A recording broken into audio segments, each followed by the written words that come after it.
A secret football theory just exposed why Messi and Ronaldo are actually complete opposites. One manager's third-season curse has been scientifically proven to destroy clubs. Stick until the end to see which champion's lead penalty was a total setup that changed everything. This is the truth the football elites do not want you to understand.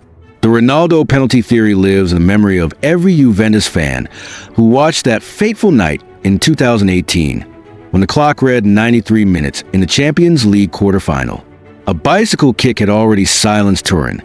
Yet Cristiano Ronaldo stepped forward once more, facing Gianluigi Buffon's psychological warfare and a stadium screaming in unison. The strike flew into the top corner, not as a mere penalty, but as a rewriting of history under suffocating pressure. The greatest don't simply take penalties. They claim those moments as their own, bending them to their will. Much like the Messi walking theory that left fans divided in 2019 against Real Betis, when for 89 minutes Lionel Messi appeared to drift aimlessly across the pitch, conserving energy like a predator in tall grass. Then, without warning, a chip finish from 25 yards mid-fall shattered the stillness. It was the same essence as in 2007 against Atafe, weaving past 5 defenders like traffic cones, revealing the truth that while others burn themselves out, Messi observes the game in dimensions they cannot see, then strikes with surgical finality. Yet, there exists the big game ghost theory, where the glare of the spotlight transforms heroes into shadows. Fernando Torres' missed open net in the 2012 Champions League final contrasted sharply with Didier Drogba's dominance that same night, bullying defenders and burying the header that rewrote Chelsea's destiny. Compare Gonzalo Higuain's missed opportunities in World Cup finals with Kylian Mbappe's ruthless finishes, and the pattern emerges. Pressure unmasks the soul of the player, separating legends from fleeting footnotes. Then there's a Mourinho third-season curse, a tale as Shakespearean as any, with a hero of Chelsea's 2004-2007 reign, the conqueror of Barcelona with Real Madrid, and the redeemer of Manchester United with Europa League glory, all found his empire collapsing by year 3. Civil wars in the dressing room, mutinies, fractured loyalties.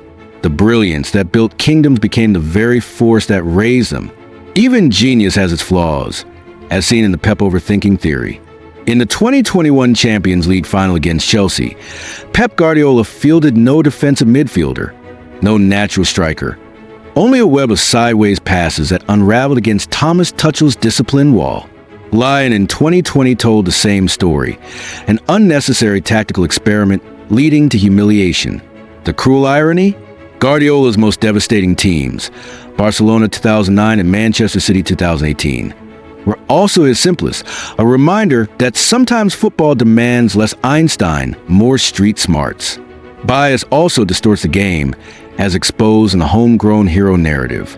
When Marcus Rashford scores, it is passion. When Sergio Aguero does, it is clinical.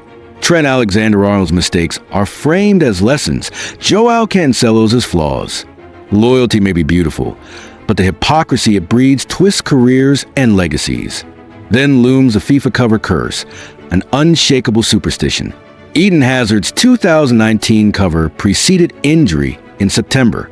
Kaká's Ballon d'Or in 2009 gave way to a career of halted momentum.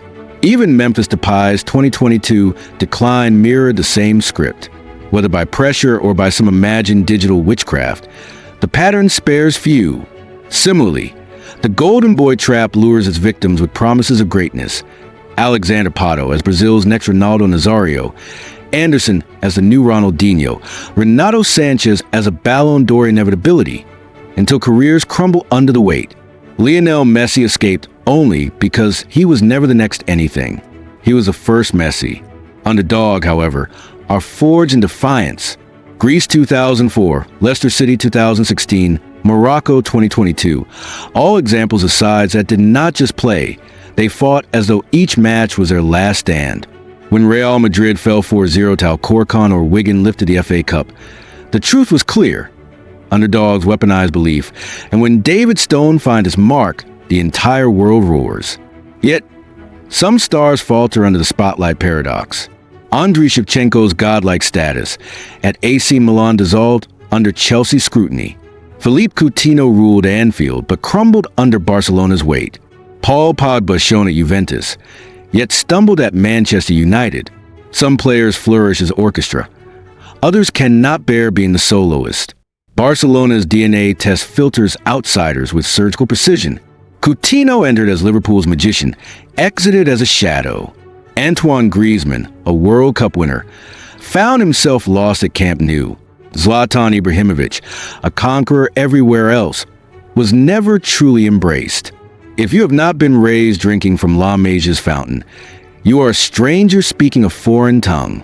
From this springs the next Messi curse. Bojan Krikic, blessed with prodigy status, collapsed under expectations by 19. Giovanni dos Santos, once blessed by Diego Maradona himself, became a nomad. Even Ansu Fati's career stalled under the crushing weight of impossible comparison. The international hangover tells its own brutal tale. Neymar limps home from Copa America. Mohamed Salah's AFCON heartbreak bleeds into club form. While European stars recover, African and South American players endure jet lag, political unrest, and punishing 120-minute wars, returning broken to club duty. Cristiano Ronaldo's haircut effect remains a mystery.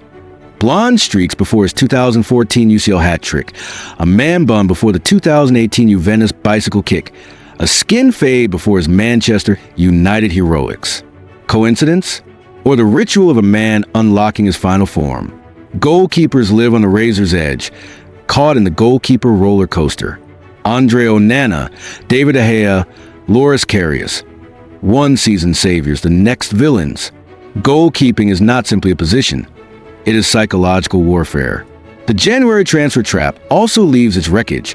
Fernando Torres' £50 million misfire, Andy Carroll's record flop, Coutinho's Barcelona nightmare.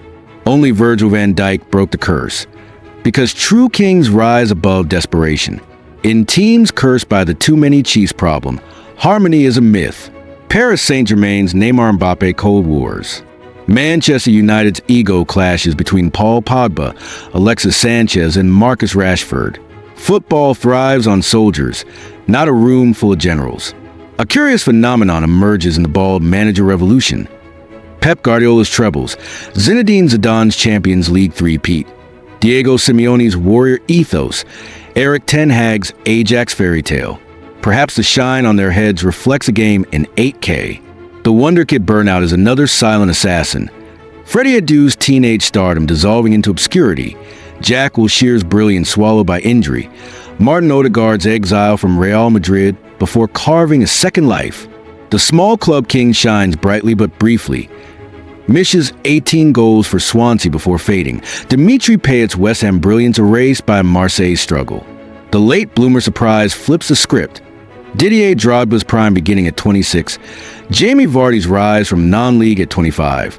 Luka Modric's journey from Tottenham doubt to Real Madrid's brain. Even the personal lives of stars fall under the WAG distraction. English wingers losing form after celebrity romances.